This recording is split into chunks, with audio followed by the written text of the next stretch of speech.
जय श्री राम दोस्तों, मैं Atul Upadhyay 24 moon times news में आपका स्वागत है। पश्चिम बंगाल में दुर्गा पूजा का समय धीरे धीरे नजदीक आ रहा है और जिस समय पश्चिम बंगाल में चहल पहल होती थी और पश्चिम बंगाल एकदम दमकता चमकता रहता था, क्योंकि पश्चिम बंगाल में बहुत धूमधाम से दुर्गा पूजा मनाई जाती है। वहीं इस बार पश्चिम बंगाल में शोर शराबा तो है, लेकिन वह दुर्गा पूजा का नहीं बल्कि न्याय का है। और इसी बीच एक दिन में 4 नए महिला उत्पीड़न और यौन शोषण के मामले सामने और आए हैं। मामला अस्पताल के सिटी स्कैन रूम में एक नाबालिग लड़की का यौन उत्पीड़न हुआ। दूसरा स्वास्थ्य केंद्र में एक नर्स के साथ छेड़खानी हुई और तीसरा एक किशोरी के साथ रेप का मामला सामने आया है और चौथा एक दूसरी कक्षा में पढ़ने वाली नाबालिग किशोरी के साथ बलात्कार किया गया और उसका आरोप भी टीएमसी पंचायत सदस्य पर लगा है। मैं आपको पूरे मामले की जानकारी देता हूं। हावड़ा अस्पताल में 13 साल की नाबालिग बच्ची से सिटी स्कैन विभाग के कर्मचारी ने सिटी स्कैन रूम में उसका यौन उत्पीड़न किया। शेखपुरा निवासी 13 वर्षीय बच्ची है जिसको निमोनिया की शिकायत थी और वो अस्पताल में भर्ती की गई थी। हावड़ा अस्पताल में भर्ती कराया गया था और इसी बीच शनिवार रात को जब उसको सिटी स्कैन के लिए ले जाया गया तो बच्ची तुरंत थोड़ी देर बाद भागती हुई रोती हुई सिटी स्कैन के रूम के बाहर आई।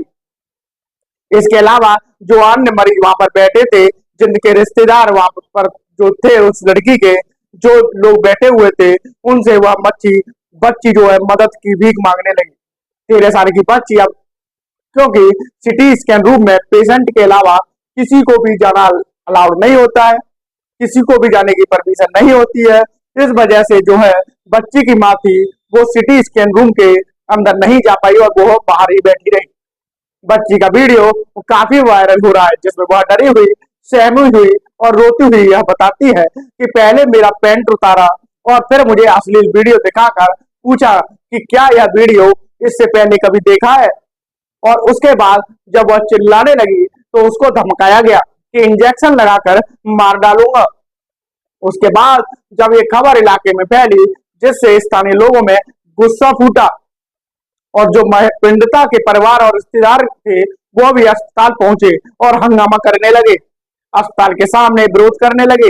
तब जो है जो आरोपी की पिटाई करने की बात सामने आ गई। जब आरोपी पर वह लोग चढ़ने लगे तब वहां पर पुलिस प्रशासन पहुंचा और जो आरोपी अमन राज है उसको भीड़ के गुस्से से बचा तो लिया वहां के पुलिस प्रशासन ने, और उसके बाद परिवार वालों को यह आश्वासन दिया और उसकी शिकायत करी और कहा कि आरोपी को सख्त से सख्त सजा दी जाएगी, आरोपी के ऊपर सख्त से सख्त कार्रवाई की जाएगी। लेकिन यह सब कुछ जांच के बाद होगा।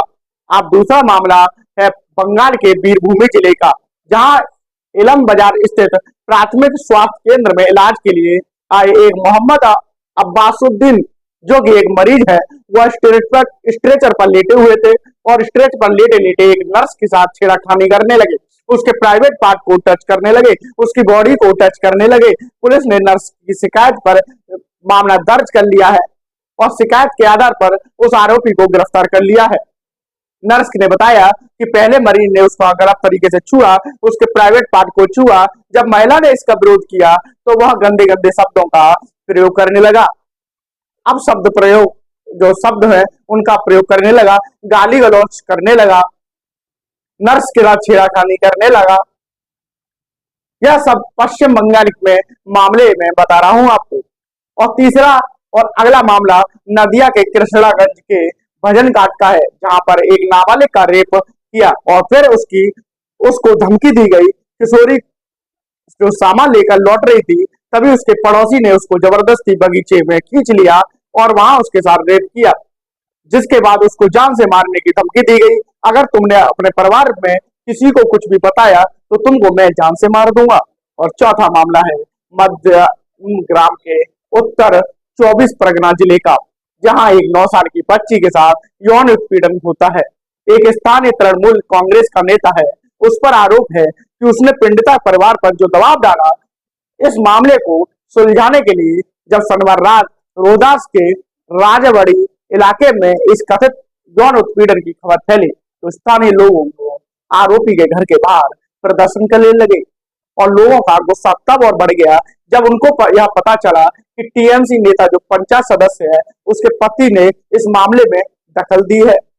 अब यह जो चारों मामले हैं इनकी जानकारी देते हुए अमित मालवीय ने ट्वीट करते हुए लिखा, यह ममता बनर्जी की वजह से पश्चिम बंगाल महिलाओं के लिए सबसे असुरक्षित राज्य बन गया है। उन्होंने बलात्कार और पॉक्सो मामले में आरोपियों को सजा दिलाने के लिए सख्त नियम लागू करने के और फास्ट ट्रैक कोर्ट स्थापित करने के लिए कुछ भी नहीं किया है। वो एक पूरी तरह से असफल मुख्यमंत्री हैं और उन्हें तुरंत इस्तीफा दे देना चाहिए, यह मालवीय ने ट्वीट करते हुए और ये चारों घटनाएं की जानकारी दी।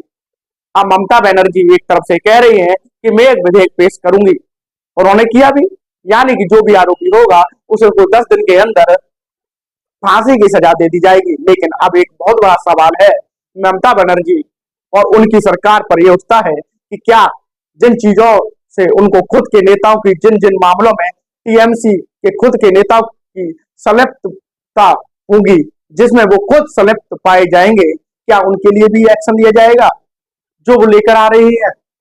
अमित मालवीय ने भी ट्वीट करते हुए ये पूछा कि जो कानून लाने की बात ममता बनर्जी कर रही हैं, क्या वह टीएमसी में नेता ममता बनर्जी कर रही है, क्या वह टीएमसी नेताओं पर भी लागू होता है? क्योंकि जिस तरीके से लगातार पश्चिम बंगाल में केस सामने आ रहे हैं उससे साफ तौर पर यह जाहिर होता है कि सरकार ने बहुत बड़ी डील कोलकाता में और पश्चिम बंगाल में दी हुई है, जिससे आरोप लगातार बढ़ते जा रहे हैं।